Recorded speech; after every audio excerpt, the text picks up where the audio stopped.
자, 이제 사사기 17장부터 이제 마지막 장까지 여기에 사사는 없습니다. 사사는 삼손으로 끝납니다. 그리고 이제 17장부터는 사사는 나오지 않고 구원도 나오지 않고 지도자의 이름도 나오지 않고 반면에 폭력은 점차 증가합니다. 사사기에 처음으로 모든 지파가 다 함께 모이는 게 여기 나오는데요. 이때는 뭡니까? 베냐민 지파와 싸우기 위해서입니다. 그러니까 기드온 때도 그렇고 다른 족속과 싸울 때는 하나가 안 됐습니다. 그런데 자기 지파 중에 한 지파와 싸울 때는 이상하게 하나가 됩니다. 참 이상하죠. 그러니까 교회 안에 성도와 싸울 때는 하나가 되고 교회 밖에 싸울 때는 하나가 안 되고 참 이상합니다. 주요 등장인물들 오늘도 미가가 있고 레위인이 있고 그 어머니가 있는데 설명이 안 됩니다. 설명이 안 됩니다. 자기 모순적입니다. 말도 안 되는 기괴한 모습으로 나타납니다. 그래서 이 쭉 읽다 보면요 정말 말도 안 됩니다. 여기에 보면 제사장이 등장하고 레위인이 등장하잖아요. 그리고 여호와 이름도 등장하고 굉장히 거룩한 것 같습니다. 그런데요 말이 안 됩니다. 그러니까 입술로는 거룩한데 실제로 삶은 전혀 상관이 없습니다. 정말 기괴한 모습입니다. 자, 그래서 17, 18장은 종교적 세퇴, 19, 21장은 분열되는 사회적 차원. 그래서 앞에 2장과 이제 같은 거. 요수아가 죽고 여호와를 아는 세대가 다 죽은 다음에 여호와를 모르는 세대가 일어났다. 그게 이제 2장인데요. 그게 이제 이 앞부분과 매칭이 되고, 그리고 이제 1장에 있는 정치적인 부분, 그거는 19장, 21장과 매칭이 되는. 그래서 이제 사사기는 처음 시작했던 이제 그것을 다시 구체적으로 실제적으로 어떻게 일어나는가, 그것이 이제 오늘 17, 18장입니다. 그래서 이제 결론이 반복으로 나오죠. 그때 이스라엘 왕이 없으므로 사람마다 자기 소견에 옳은 대로 행하였더라. 왕이 없기 때문에 자기 소견에 옳은 대로. 그래서 오늘 본문을 가만히 보면 전부 자기 소견에 옳은 대로 행하는 사람들. 그래서 이해가 안 되고 모순적인 겁니다. 여러분 자기 소견에 옳은 데서 행해 보십시오. 모순적입니다. 이럴 때는 이렇게 하고요, 저럴 때는 저렇게 합니다. 자기 소견에 옳은 대로 행하는 사람은요 굉장히 모순입니다. 남의 눈에 뒷글은 잘 보면서요 자기 눈에 있는 들보는 보지 않습니다. 굉장히 자기 모순적입니다. 바리새인같이 되는 거죠.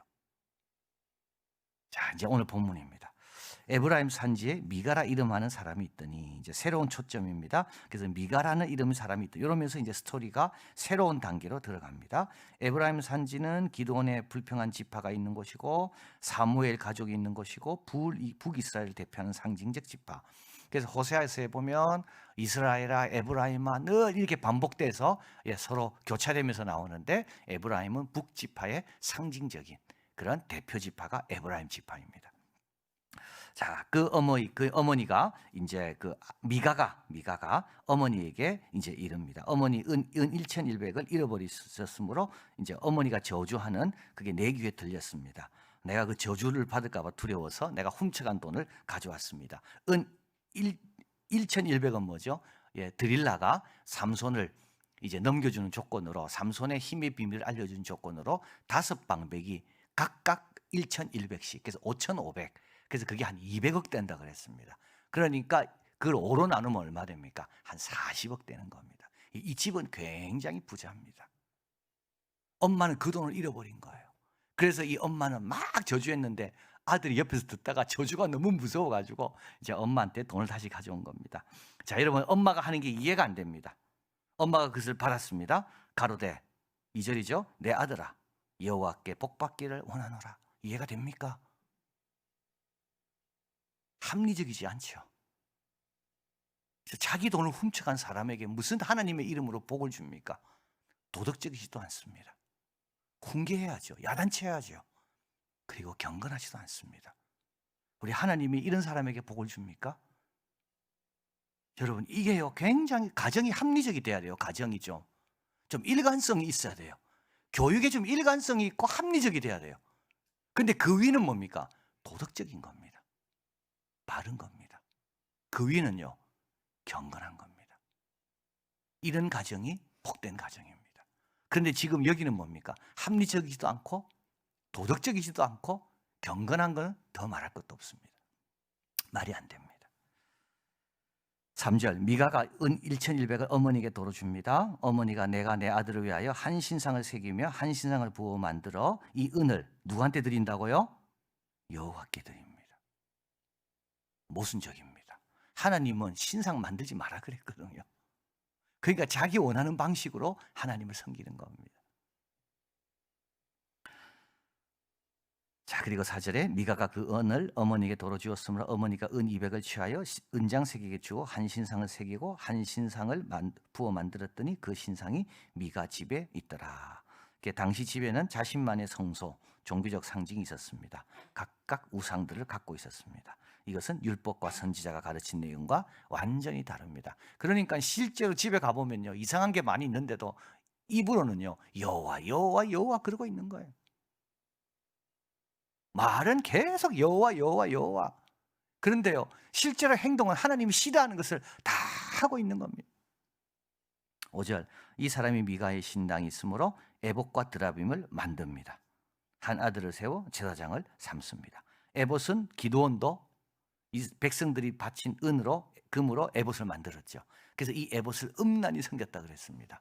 그리고요, 드라빔은 뭡니까? 드라빔은 신들의 모양과 조각들. 그래서 드라빔은 가족의 연속성과 한 세대와 다음 세대 간의 결속을 강화시키는 역할을 하는 것이 이게 드라빔입니다. 그러니까 이 드라빔을 볼 때마다 자기 아버지 생각나고 할아버지 생각나고, 그래서 이 드라빔을 가족에서 못 없애는 거예요. 이게 제사와 같은 거예요. 제사를 못 없애요. 왜냐하면 우리의 뿌리와 우리의 근간, 우리의 전통이 거기에 다 들어가 있거든요. 이스라엘도 지금 이게 문제인 겁니다. 드라빔을 못 없앱니다. 조상에게 잘못하는 것 같아서.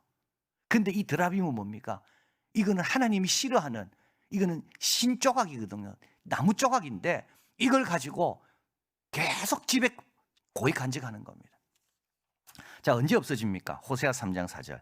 이스라엘 자손이 많은 날 동안 왕도 없고 군도 없고 제사도 없고 주상도 없고 에봇도 없고 드라빔도 없이 지내다가 이때는 722년이거든요. BC. 앞에는 한 BC 한 1050년 정도 됩니다. 1050년. 그러니까 한 400년 정도 이게 가정마다 다 있었던 겁니다. 근데 여러분, 참 우리가 이스라엘 역사를 보면요, 가정에 있다고 하나님께서 갑자기 심판하시는 게 아니더라고요. 그래서 북이스라엘은 제사장이 없습니다. 하나님께서 나시린과 선지자는 일으키지만 제사장은 일으키지 않습니다. 왜 안 일으킵니까? 제사장은 아론의 후손만 되거든요. 근데 북이스라엘에 제사장이 있습니다. 이건 누가 세운 겁니까? 이거는 왕이 세운 겁니다. 그러면 하나님이 빨리 없애야 되잖아요. 근데 200년 동안 그냥 두고 보십니다. 그러니까 우리 가정에 하나님 부족한 게 있다고 하나님께서 금방 심판하지 않습니다. 이 드라빔도 몇 년 동안, 400년 동안 계속 이스라엘 가정에 다 있었습니다. 근데 하나님은 계속 두고 보십니다. 기회를 주시고 또 주시고. 근데요, 안 없애요. 이걸 못 없애요. 그래서 누가 없앱니까? 아수르가 침범에 들어와 가지고 왕도 없애고 군도 없애고 드라빔도 없애고 에봇도 없애고 다 없애버리는 겁니다. 이 없이 살다 보니까 어떻습니까? 됩니다. 오히려 더 자유로워집니다. 없이 살아보니까 있을 때는 그거 없으면 큰일 날 줄 알았는데 이걸 하나님이 다 가져가시니까 어떻게 됩니까? 그래도 사라지는 겁니다. 자, 6절. 그때 이스라엘에 왕이 없으므로 사람마다 자기 손에, 엄마는 엄마대로, 아들은 아들대로, 그죠? 다 은장색은 은장색대로 자기 소견에 옳은 대로 다 행합니다. 7절. 유다 가족에 속한 유다 베들레헴의 한 소년, 이 소년은 우리가 말하는 청소년이 아닙니다. 30세. 그는 레위인으로서 거기 우거하였습니다. 그러다가 이제 레위인이 이제 먹기 살기 어려우니까 직장을 찾아서 자기를 받아주는 곳을 향해서 이제 떠나게 됩니다. 8절. 이 사람이 그와 것을 찾고 자여 성읍 유다 베들레헴을 떠나 행하다가 에브라임 산지로 갑니다. 그리고 미가의 집에 들었습니다. 그러니까 미가가 딱 발견하니까 어떻게 됩니까? 야, 우리가 신당을 만들어 가지고 신상을 세우니까 하나님께서 참 제사장 같은 사람을 보내주셨네. 감사하다 이러면서 그 사람을 제사장으로 삼습니다. 제사장은 누가 삼아야 됩니까? 제사장은요 아론의 후손만이 되거든요. 레위인 가운데도 아론의 후손만 제사장이 됩니다. 자, 9절에 미가가 그곳에 묻되 어디서부터 오느냐? 그가 이르되 나는 유다 베들레헴 레위인으로 거할 것을 찾으러 갑니다. 10절 미가가 그에게 이르되 내와 함께 거하여 나를 위하여 아비와 제사장. 요 아비라는 말은 존경의 뜻입니다. 선생님에게 아비라 그랬습니다. 그래서 바로는 요셉에게 자기보다 훨씬 어리죠, 요셉이. 그런데 아비라고 불렀습니다. 왜냐하면 존경한다. 지혜가 이렇게 뛰어난 지혜 있는 자를 내가 본 적이 없다. 거기에 그런 존경의 뜻이 아비입니다. 그래서 아비와 제사장이 되라. 내가 해마다 은열과 의복 한 벌과 식물을 주리라. 레위인이 좋아합니다. 자, 여기서 이제 레위인은 그 사람과 함께 거하기를 만족히 여겨서 11절 이는 그 소년이 미가의 아들 중에 하나같이 됩니다. 이 레위인은 현실과 타협합니다. 이거 얼마 되는 것도 아닙니다. 이 조금 받는 거 가지고 그 집의 제사장이 됩니다. 레위인이 기대되는 내용을 다 깨고 있습니다. 중앙성소로 가지 않고 여호와 이름을 섬기지 않고 다른 레위인과 함께 섬기지 않고 그리고 정통성이 있는 제사장으로부터 임명을 받아야 되는데 그렇지 않은 거죠. 그러니까 뭡니까? 이 레위인도 자기 소견에 옳은 대로 행하는 겁니다.